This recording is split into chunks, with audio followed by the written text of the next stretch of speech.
اللہ نے جو کچھ پیدا کیا اس میں اس کا ماسٹر پیس، اس کی کریشن کا کلائمیکس انسان ہے. اور انسان کی زندگی صرف یہ زندگی نہیں ہے جو اس دنیا میں بسر کرتا ہے. میں نے وہ شعر سنایا تھا آپ کو، آخری تاجدار ہند بہادر شاہ ظفر عمر دراز مانگ کے لائے تھے 4 دن، 2 آرزو میں کٹ گئے 2 انتظار میں. آپ غور کیجئے، ان الفاظ پر نہ جائیے.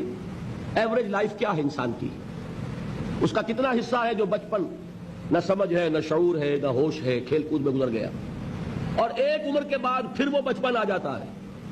لیکن لا یعلم من بعد علم شیئا، بڑے بڑے عالم، بڑے بڑے فاضل پھر بچے بن کر رہ جاتے ہیں. دماغی صلاحیتیں معوف، قوا جو ہے مزمحل. اس کے درمیان کتنا عرصہ ہے؟ میکسیمم وقت جو ملتا ہے انسان کو کام کا، ایکسیپشنل ہے لوگ، لیکن ایوریج جو ہے 30 ایئرز سے زیادہ آپ کا زندگی کا جو ہے در حقیقت، جس میں آپ اپنے کسی ارادے سے، اپنے کسی پلاننگ کے تحت، اپنے خود پیش کسی نقشہ کار کے طریقے سے کوئی کام کرتے. تو کیا زندگی بس یہی ہے؟ کیا کریشن کا کلائمیکس جو ہے ذہن مانتا ہے کہ یہ پوری کائنات اس کی وسعت کا اندازہ کریں اور اس کا کلائمیکس انسان اور اس کی حقیقت یہ؟ نہیں. انسان کی زندگی بہت طویل ہے. اس زندگی کے 3 حصے ہیں. آپ حیران ہوں گے، ذرا غور سے آج توجہ سے بات سنیے. 2 تو سب نے سنے ہیں، میں 3 کہہ رہا ہوں. ہماری کریشن کب ہوئی تھی؟ ازل میں، جب روحوں کی شکل میں ہمیں پیدا کر دیا گیا تھا، جن سے اللہ تعالیٰ کا وہ مکالمہ ہوا تھا، الستو بربکم قالوا بلا. میں بھی تھا، آپ بھی تھے. ہر شخص نے اللہ سے معاہدہ کیا تھا، الستو بربکم قالوا بلا، کیوں نہیں، شہیدنا، ہم گواہ ہیں، اے اللہ تو ہی ہمارا رب ہے، ہمارا مالک ہے. یہ معاہدہ کیا تھا کہ نہیں؟ ہم سب تھے.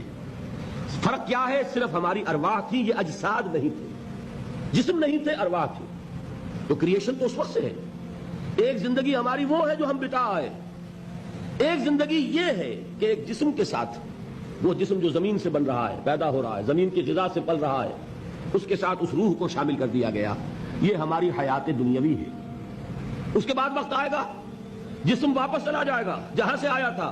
منہا خلقناکم وفیہا نعیدکم ومنہا نخرجکم تارۃ اخری. اسی میں سے ہم نے تمہیں بنایا تھا، اسی میں لے جائیں گے، اسی میں سے پھر قیامت میں اٹھا کھڑا کریں گے.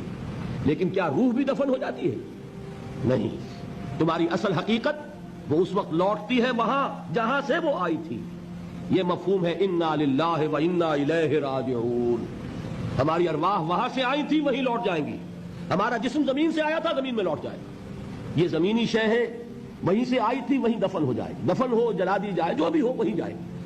چیلے کھا جائیں گے پارسی کی لاش کو، تو چیلے بھی تو پھر مٹی بن کر مٹی میں مل جائیں گی. بہرحال یہیں سے تم آئے، یہیں جاؤ گے.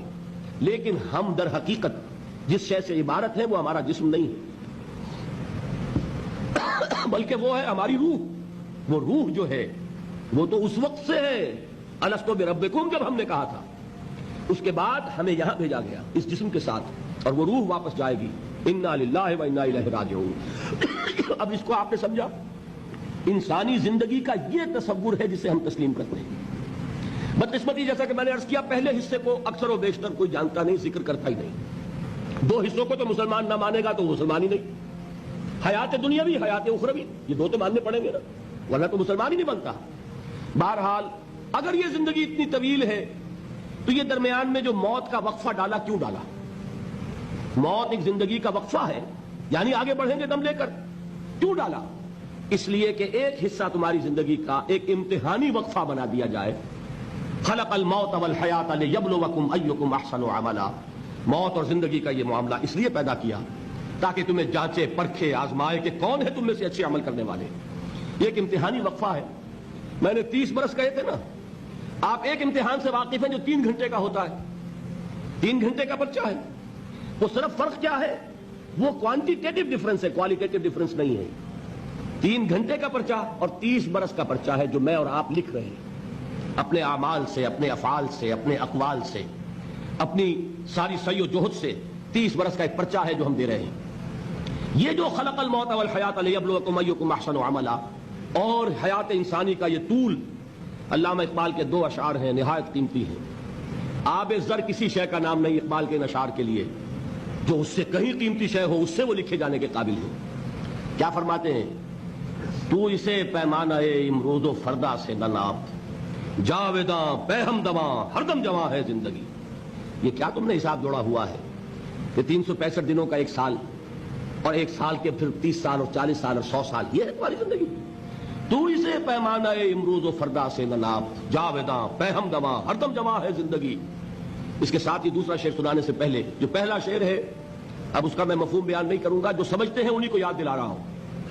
برتر از اندیشہ سود و زیاں ہے زندگی، ہے کبھی جاں اور کبھی تسلیم جاں ہے زندگی۔ تو اسے پیمانہ امروز و فردا سے نہ ناپ، جاویداں پہ ہمدماں ہر دم جواں ہے زندگی۔ آخری شعر سنیے، الزم ہستی سے تو ابھرا ہے مانند حباب، اس زیاں خانے میں تیرا امتحان ہے زندگی۔ خلق الموت والحیات لیبلوکم ایکم احسن عملا۔ امتحان کا ایک نتیجہ نکلا کرتا ہے نا۔ آپ کھڑے ہوا کرتے تھے کبھی 31 مارچ یا 1 اپریل کو رزلٹ ڈکلیئر ہوتا تھا۔ وہ ایک دن آنے والا ہے، اسی کا نام ہے دی ڈے آف ججمنٹ، وہ ہے یوم القیامہ۔ ڈکلیئر کیا جائے گا کون فیل ہوا کون کامیاب ہوا۔ ذالک یوم التغابن، وہ ہے ہار اور جیت کے فیصلے کا دن۔ اس روز معلوم ہوگا کون اس امتحان زندگی میں کامیاب ہوا کون ناکام ہوا۔ کامیابی کیا ہے؟ وَإِنَّهَا لَجَنَّةٌ أَبَدًا، ہمیشہ ہمیش کے لیے جنت، اور ناکامی کیا ہے؟ أَوْ لَنَارٌ أَبَدًا، یا جہنم ہے ہمیشہ ہمیش کے لیے۔ ان تمام چیزوں کو جمع کیجئے، یہ کیا ہے؟ ایمان بالآخرہ، ایمان بالمعاد۔